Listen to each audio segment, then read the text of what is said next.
இப்போ ஒரு கேம் வந்து மேத்ஸ் கேம் வந்து விளையாட போகிறோம். இப்படி ஒரு ஒயிட் ஷீட்டை எடுத்துக்கோங்க.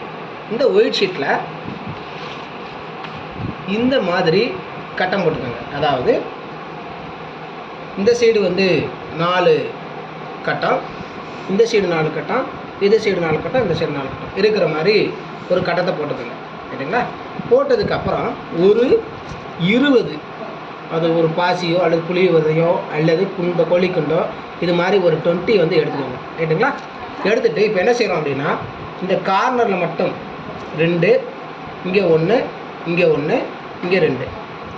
ரைட்டுங்களா? இதே போல் இந்த பக்கம் 1, இந்த பக்கம் 1, இந்த பக்கம் 2. சரிங்களா? அதுக்கடுத்து இதில் 1, இதில் 1, இதில் 2, இதில் 1, இதில் 1.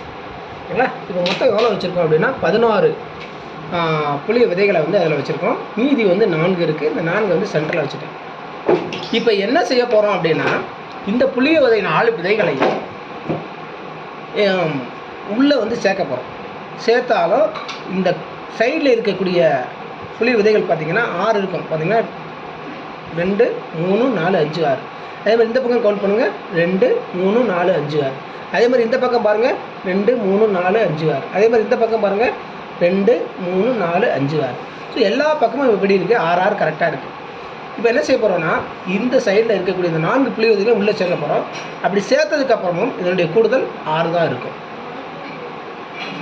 எப்படின்னு யோசிக்கிறீங்களா? இப்போ நான் செஞ்சு காட்டுறேன் பாருங்கள். இப்போ இந்த புளிய விதையை வந்து இங்கே வச்சிட்றேன். வச்சுட்டு இதில் ஒன்று ஆட் பண்ணுறேன். இப்போ ஆட் பண்ணிவிட்டு பார்த்தோம் அப்படின்னா, இப்போ பாருங்கள், இந்த ஒரு புளிய விதையை எடுத்து என்ன செய்கிறோம் அப்படின்னா, இந்த இடத்துல வைக்கிறேன். வச்சுட்டு இந்த கார்னரில் இருக்கக்கூடிய புளிய விதையை இந்த இடத்துல வச்சிடறேன். இப்போ நீங்கள் கவுண்ட் பண்ணுங்கள் பாருங்கள். 1, 2, 3, 4, 5, 6. அதே மாதிரி இந்த பக்கம் கவுண்ட் பண்ணுங்கள்.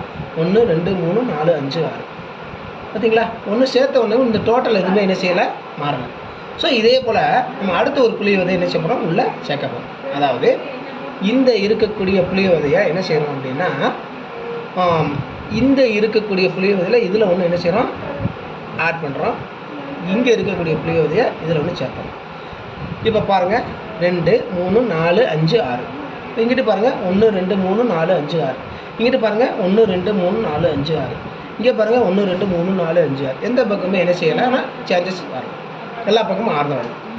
ஸோ இன்னொரு புளிய விதையை என்ன செய்ய போகிறோம், அது மாதிரி என்ன செய்ய போகிறோம், மாற்ற போகிறோம். என்ன செய்கிறோம் அப்படின்னா, இங்கே இருக்கக்கூடிய புளிய விதையை என்ன செய்கிறீங்க, இங்கே சேஞ்ச் பண்ணிடுங்க. இங்கே ஒன்று என்ன செய்கிறீங்கன்னா ஆட் பண்ணிடுங்க. இங்கே இருக்கக்கூடிய புளிய விதையை இதில் ஆட் பண்ணிடுங்க. ஆட் பண்ணிட்டீங்கன்னு பாருங்கள். 1, 2, 3, 4, 5, 6.